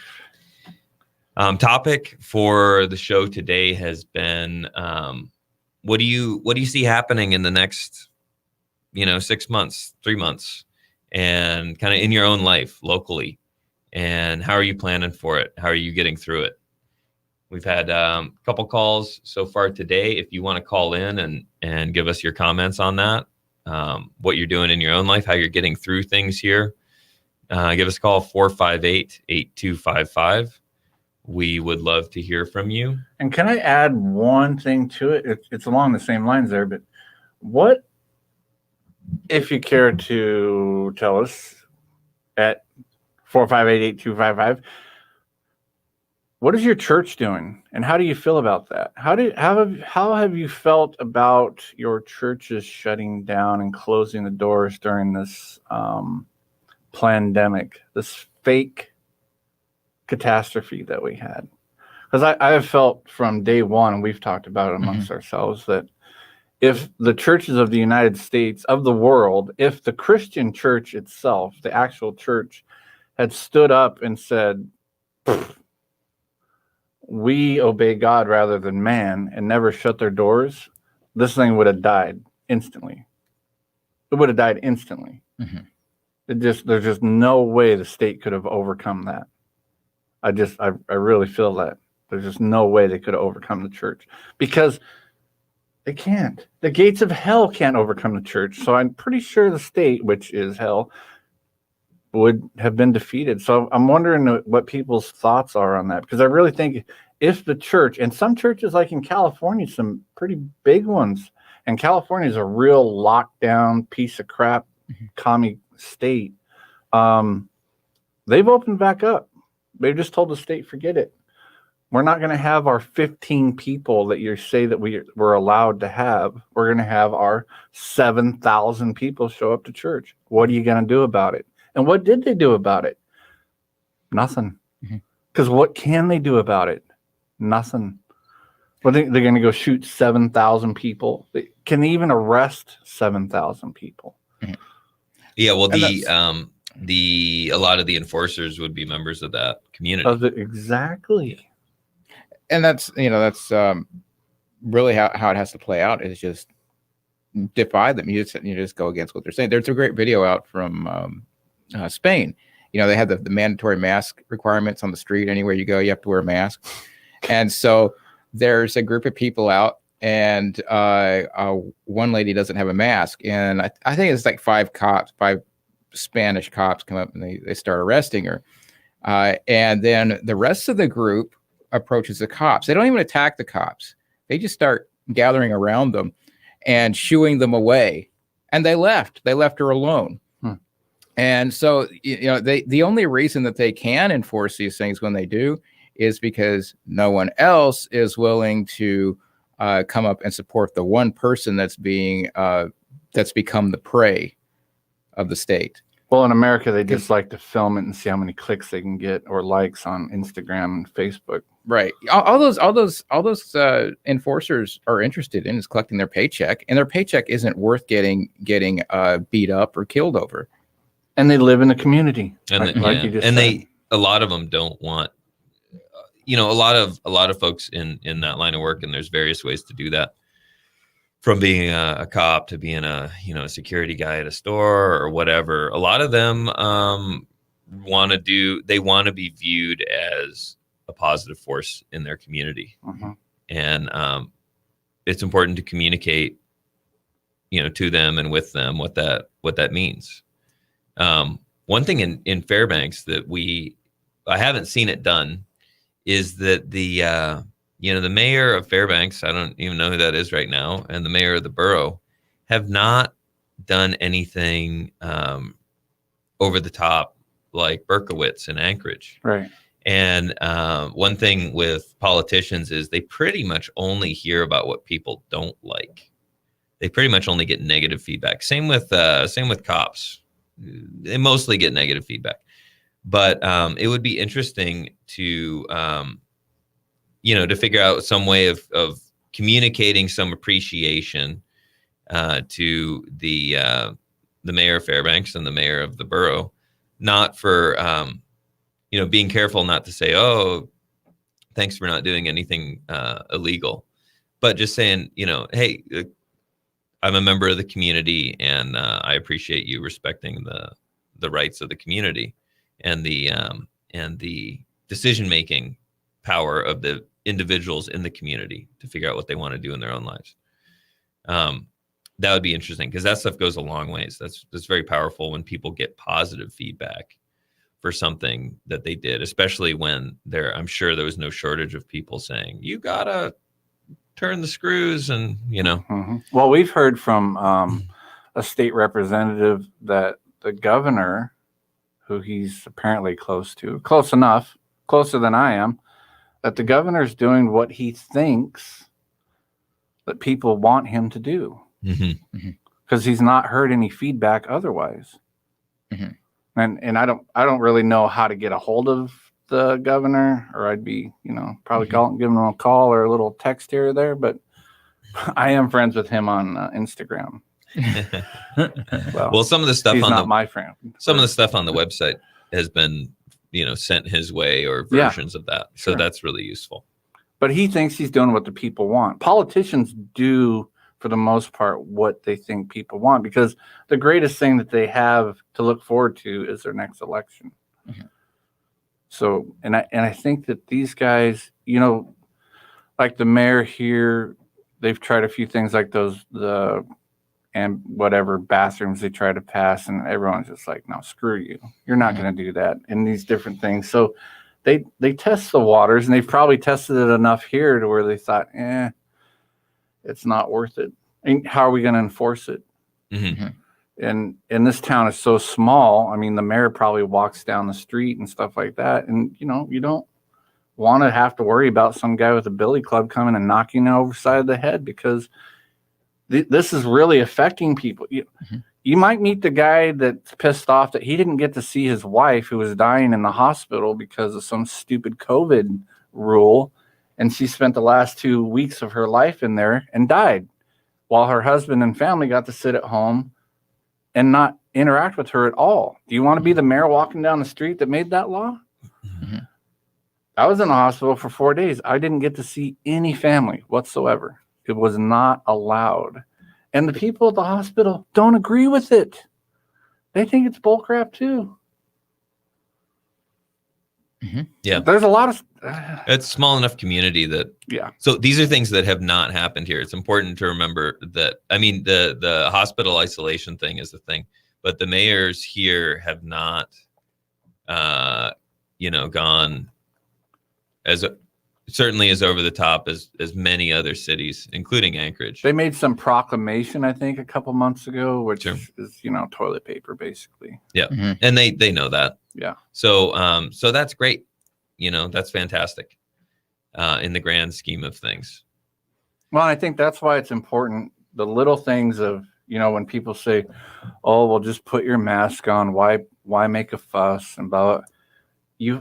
The little things are what counts. Mm-hmm. The mask counts. When people see someone in a store not wearing a mask, it makes them think, because it may be that 90% of the people, 10% of the people in there may not want to be wearing a mask. And they just need to see one person that's brave enough to say, I am not following this crap. And then they'll do it. It's just like the story I told at the one store where no one was wearing a mask, and a guy came in and he was like, uh-oh, and he turned around and walked around like, next thing I know, he doesn't have a mask on. He's like, tough guy. Yeah. The mask, it really is a small thing to most people, it seems, but it's a big thing to the people who tell you to put it on. Remember the I don't know if you've probably seen Pink Floyd, The Wall, the movie. And remember the scene, is it Another Brick in the Wall, or I Don't Need No Education? I can't remember. Anyway, all the kids have masks on, and they're running down a conveyor belt into a hamburger grinder. And then toward the middle of the song, they rip their masks off, reclaim their individual identity. And that's what the people who are telling you to have the mask on, it's all about. It's about removing your individual identity and making you part of the herd. So to them, it's a huge thing. To the person putting the mask on, oh, it's just a small little favor. It doesn't hurt me. Right. We got a full board here. Oh, let's board them up. Let's go to some of these calls. I want some anger. All right. I mean, some caller. You are on air with Patriots Lament. Righteous anger. Peaceful today. There we go. Sorry about that. You are now on. Peaceful today. I'm peaceful. Right on. Peaceful. There is a kind of intelligence I'd like to speak of, that there's a literary tradition to make fun of intelligence, and reading about that philosophy in an essay by John Erskine, E-R-S-K-I-N-E, died in 1951. The essay is called The Moral Obligation to be Intelligent. And he says that there's an intelligence that changes most fears into opportunity, and that is certainly divine intelligence. That's kind of has to do with the subject of science versus religion and all the data. We're constantly fed. Numbers are always correct. Must worship numbers and believe in the numbers and do as you're told. Unless the numbers don't fit what they're trying to get you to say, then they bury that and come up with a different number.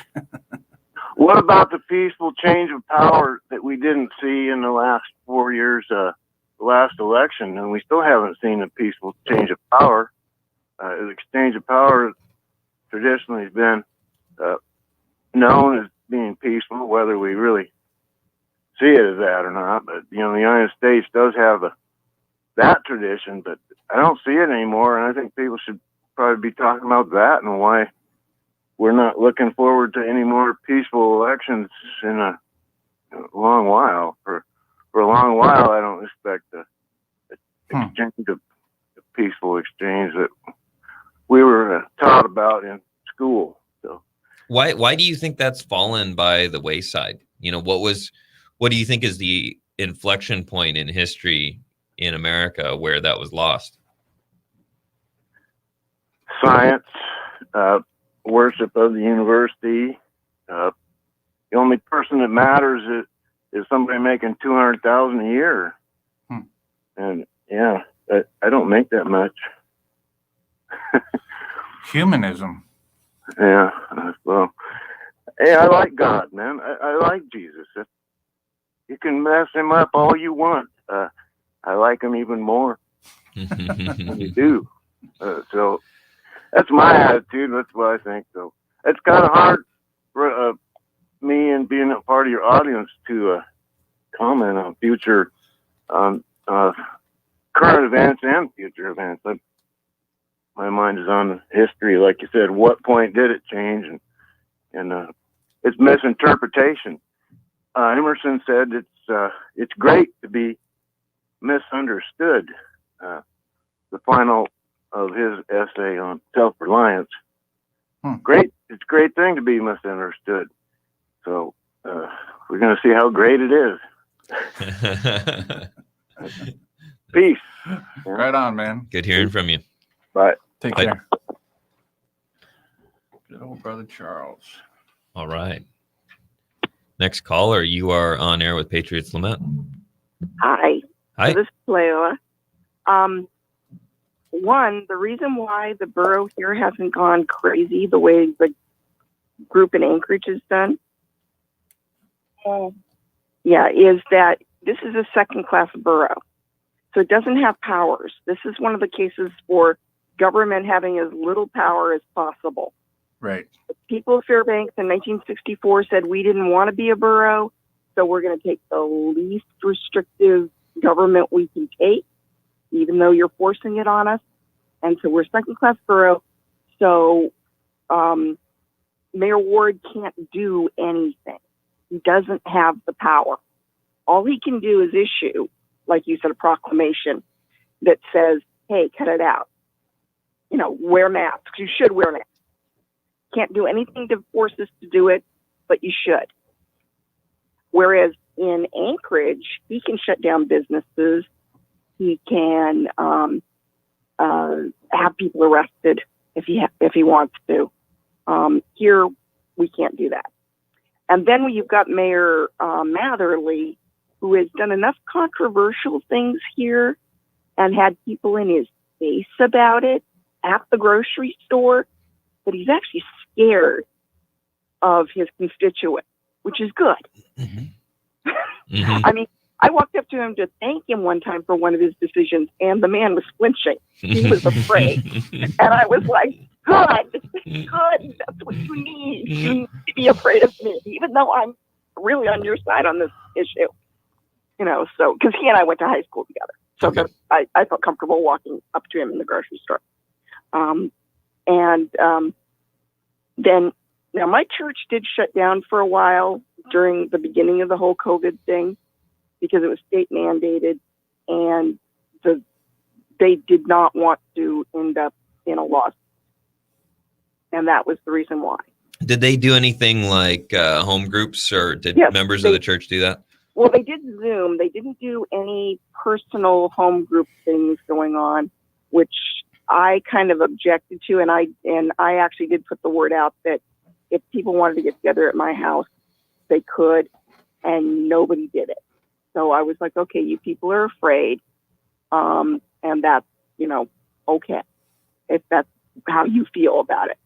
But then as soon as the state lifted the restrictions, they reopened. And our pastor said he never really agreed with it, but then again, the deacons voted for it, and they technically are in charge of the church, not him. Yeah, there's some institution to that, and some of that's understandable. but it is cool when that's interesting about the small groups, and people staying home. It has been one of the things we were talking about during the break was getting in touch with people like family members who we normally don't have time to reach out to. Yeah. And in a way, if you're talking about significant things about your life and about, your spiritual journey and things like that, it's sort of what church is in a sense. And so I think a number of people have found that through their families and through people who they, don't normally or haven't normally been connected with who they are now. I know a lot of churches, like folks, when things got restricted, and this is true in Canada where I was, when things got restricted, it was just, groups of 2 or 3 people would go over to somebody else's house and meet or discuss things that way, or meet in a park, something like that. Yeah, we did do some of that. A couple of friends of mine and I would get together at like a park and just, stand 6 feet apart and talk. Or sit on a bench next to each other or something. There's that kind of thing. And it was very informal and stuff. I found that doing church through Zoom was useless for me. Oh, of course, there was it's no useless. sense of camaraderie. Yeah, it's very different. Mm-hmm. Yeah. Yep. And that might have been, a personal thing because I had other people who were like, "Oh, it was great," and I'm like, "No, it's you're either useless. in denial or you're weird." It's absolutely useless. It has nothing to do with the biblical command to forsake the gathering of the church. The church is supposed to. It's not supposed to. The church is commanded in the Bible by God to get together and not forsake the gathering of worshipers to worship him. And not only that, it's not just to go listen to a preacher or whatever. It's to commune with one another. It's to have the community of the body, commune with one another. What's going on with your life? What's going on with your life? How can I help you here? How can I help you there? Hey, we have a family in need. We need to go take care of that family. And, this whole thing with, if the church can't even stand up to the state over a jackass virus, then they sure as hell are not going to stand up to the state when it tells them to do anything else that some other, when they tell me to do something that's against what the Bible says, that's when I put my foot down. They just did. They told you couldn't gather at church. The Bible commands you to gather together. And it's not, not the church building or whatever. It commands us to do so. And we didn't do it. We obeyed the state rather than God. Some people did. Some people did. Well, this was up to the discretion of people. I don't beat on the institution that much because I don't consider the institution or the building to actually be the church. Right. So if you as an individual who thinks that reaching out to your community is the command that we're given, if you stop reaching out to your community, then that's a big problem. And if you need the institution to do that, that's sort of a problem too. Well, maybe that's a good point. Maybe we've actually seen what is the church versus what is not the church. Sorting. Right. Yeah, that could be. Well, I think too that, like for our church, I look around and I see that there's a pretty vast range of ages at our church. And one of the things, I'm, I guess, middle-aged still. And then we had, the really elderly people. And then we had the younger people. And one of the things we kept hearing from the younger people were that they were afraid of making the older people sick and dead. Mm-hmm. And that was why they were, even though a lot of them, at least verbally, were saying that they would like to get together, they were afraid of the consequences of that. And you can kind of get that, and it's part of their generation. I see this with our son, not so much with our daughter, who's a little bit more of a wild person, but the idea that, and I'm sure they've been raised by this in their part of the culture, that you're not supposed to do anything that harms other people, even if it's accidental. Even though, their generation is also the ones setting fires to cities. Yeah, there's a split. There's a split there for sure. But that's a difficult thing for people in that It's Yeah. hard to navigate that when you're young anyway, because you're trying to figure out where your boundaries are and what, what being an adult means and taking responsibility and all those things. Right. For sure. And We are at the end of the show. Thank you for the call. We got a couple callers still on. Bye. Thank you. Yep. We'll be back next week, though, huh? Yes, we will. So call in next week. We'll be continuing the conversation. Weather, sports, and more. This is See ya. Fairbanks Talk Radio Station. This is KFAR, the heartbeat of Alaska.